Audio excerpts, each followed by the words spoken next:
Good morning, students. Class plus one subject business studies. Today we are doing chapter first business and introduction. Today's topic is employment. What is employment? Employment क्या होता है कि employment एक ऐसी economic activity है जिसमें एक people जो क्या है दूसरे पर्सन के अंडर काम करता है और उसके बदले में जो वो वर्क कर रहा है उसके बदले में उसको रेमुनरेशन यानी कि उसको सैलरी या वेजेस जो क्या है वो दी जाती है। अब ये भी आपकी एक इकोनॉमिक एक्टिविटी है।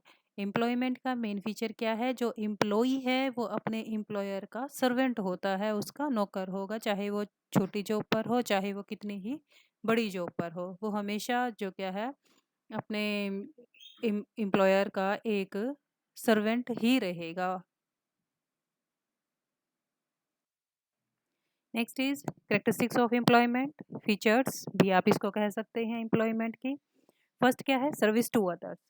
मेन इंपॉर्टेंट फीचर क्या है इसका? इसमें हमने दूसरे पर्सन को सर्विस देनी है, ठीक है। फर्स्ट इंपॉर्टेंट फीचर है ये हमारा। चाहे वो डॉक्टर हो, चाहे वो लॉयर हो, चाहे वो एक टीचर हो, दूसरों को वो अपनी जो उसके पास स्किल्स हैं वो अपनी सर्विसेज दूसरों को प्रोवाइड करवाता है। दूसरा है आपका पर्सनल सर्विस। एम्प्लॉयमेंट का एक फीचर ये है कि जो एम्प्लॉई है वो पर्सनली अपनी सर्विसेज देगा, किसी दूसरे पर्सन को अपनी जगह पर जो क्या है वो नहीं भेज सकता। अब डॉक्टर है तो उसका काम वो खुद ही करेगा, ये नहीं है कि वो घर के किसी भी मेंबर को कह दे कि आप मेरा काम कर लो, ठीक है। ऐसा नहीं हो सकता, इसमें पर्सनल आप सर्विस प्रोवाइड करवाएंगे।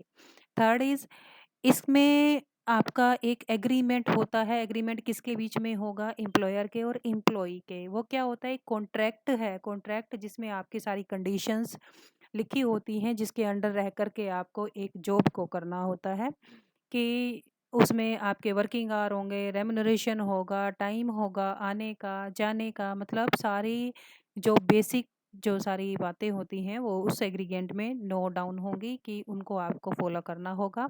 ये जो एग्रीमेंट क्या है, ओरली भी हो सकता है और रिटन भी होता है, बट जो रिटन होता है वो आपके लिए ज़्यादा बेनिफिशियल होता है।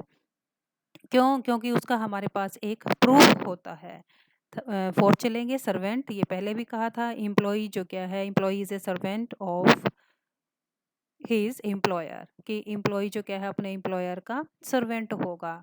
Fifth is no need of capital, कि एम्प्लॉयमेंट के लिए आपको कोई भी पैसे की ज़रूरत नहीं होती है, इसमें आपकी स्किल्स होनी चाहिए, आपको जॉब जो क्या है वो इजीली मिल जाएगी। अब वो कैसे? कि इसमें जैसे आप कोई भी बिजनेस है उसके शुरू करने से पहले आपके पास पैसा होना चाहिए, तभी आप बिजनेस को स्टार्ट कर सकते हैं। जैसे कोई भी मान लो आप कपड़े का शॉप खोलना चाहते हैं, किसी और चीज़ की आप शॉप खोलना, कोई जनरल स्टोर आप खोलना चाहते हैं, तो आपके पास पैसा होगा तभी आप जो क्या है ऐसा काम कर सकेंगे। बट एम्प्लॉयमेंट के लिए आपको कैपिटल की ज़रूरत नहीं होती। Six is no risk.